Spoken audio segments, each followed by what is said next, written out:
Back to news. TDP జనసేనల రెండో list ఎప్పుడు విడుదల కాబోతుంది? రెండో లిస్టుతోనే ఫైనల్ చేస్తారా? మరో లిస్టు ఉంటుందా అన్న చర్చ సాగుతుంది. ఇప్పటికే 99 సీట్లకు అభ్యర్థులను ఖరారు చేసిన కూటమి మరో దఫా అభ్యర్థులపై కసరత్తు చేస్తుంది. అయితే కమల దళంతో పొత్తుపై క్లారిటీ వస్తే సీట్లను ఫైనల్ చేయనున్నారు. అన్ని వర్గాలకు సమతూకం ఉండే విధంగా చూసే ఛాన్స్ ఉంది. సభలు సమావేశాలతో ప్రచారంలో దూసుకుపోతున్న విపక్షాల కూటమి మరో లిస్టుపై ఫోకస్ పెట్టింది. మొదటి లిస్టులో 99 మందితో లిస్టౌట్ చేశారు. మొదటి విడతలో టీడీపీ 94 స్థానాలు, జనసేన 5 స్థానాలకు అభ్యర్థుల్ని ప్రకటించాయి. ఈ క్రమంలో ఇంకా టీడీపీ 57 స్థానాలకు ప్రకటించాల్సి ఉండగా వీటిల్లో బీజేపీతో పొత్తు ఉంటే 6-7 స్థానాలు ఆ పార్టీకి కేటాయించాల్సి ఉంటుంది. సుమారు టీడీపీ ఇంకో 50 స్థానాలకు అభ్యర్థులను ఖరారు చేయాల్సి ఉంది. అలాగే జనసేనకు కేటాయించిన 24 సీట్లకు 5 స్థానాలకు అభ్యర్థులను ప్రకటించింది. ఇంకా 19 స్థానాలకు అభ్యర్థులను డిక్లేర్ చేయాల్సి ఉంది. టీడీపీ 25-30, జనసేన 10-12 స్థానాలకు అభ్యర్థులను ప్రకటించే దిశగా కసరత్తు సాగుతున్నట్లు తెలుస్తోంది. రెండో లిస్టులో సామాజికంగా బీసీ, వైశ్య, మైనార్టీ వర్గాలకు చోటు కల్పించే ప్రయత్నం జరుగుతోంది. కమ్మ సామాజిక వర్గం చేతిలో ఉన్న గురజాల నుంచి ఈసారి యాదవ సామాజిక వర్గాన్ని దింపనుంది. యాదవ సామాజిక వర్గానికి చెందిన జంగా కృష్ణమూర్తికి టికెట్ దిశగా కసరత్తు చేస్తోంది.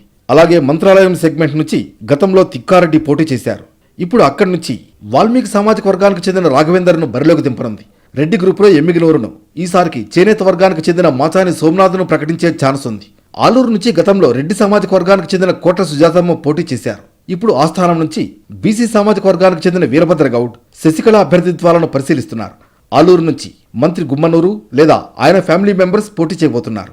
వైశ్య సంఘానికి కూడా ప్రాధాన్యత ఇవ్వనుంది. టికెట్ ఆశిస్తున్న వారిలో కోలగట్ల వీరభద్రస్వామి, వెలంపల్లి శ్రీనివాస్, అన్నా రాంబాబు పేర్లు ఉన్నాయి. టీడీపీ కూడా అదే స్థాయిలో లేదా దానికంటే ఓ సీటు ఎక్కువ ఇవ్వాలనే దిశగా ఆలోచన చేస్తున్నట్లు తెలుస్తోంది. ఈ సామాజిక వర్గం నుంచి పత్తి హిమబిందు పేరు గుంతకల్ నియోజకవర్గం నుంచి 3వ జాబితాలో ఉండే ఛాన్స్ కనిపిస్తోంది. ఈ సెగ్మెంట్ నుంచి మాజీ ఎమ్మెల్యే జితేంద్ర గౌడ్ టికెట్ ఆశిస్తున్నారు. పైగా గుంతకల్ సెగ్మెంట్ నుంచి వైశ్యులకు సిమెంట్, వాటర్ విడుదల చేయనున్నారు. ఇది పత్తి హిమబిందుకు ప్లస్ అయ్యే అవకాశం అంటున్నారు. పైగా తొలి విడతలో 63 మంది గ్రాడ్యుయేట్లు, 30 మంది పోస్ట్ గ్రాడ్యుయేట్లు, 3 డాక్టర్లు, 2 PhD చేసిన వారితో పాటు ఓ రిటైర్డ్ IAS ఉన్నారు. MBBS చేసిన హిమబిందు పేరును కన్సిడర్ చేయడంతో పాటు మహిళా కోటా కూడా భర్తీ చేయవచ్చనే ఆలోచన ఉంది. మైనార్టీ ఈక్వేషన్ విషయంలోనూ సీరియస్గా కసరత్తు చేస్తోంది టీడీపీ. తొలి విడతలో నంద్యాల నుంచి NMD ఫరూక్ పేరును ఖరారు చేసింది.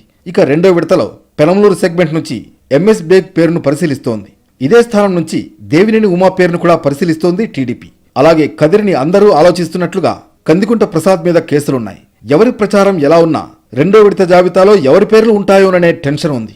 ఏ పార్టీలోనూ సీనియర్స్ను పార్టీలు పక్కన పెడుతున్నాయి.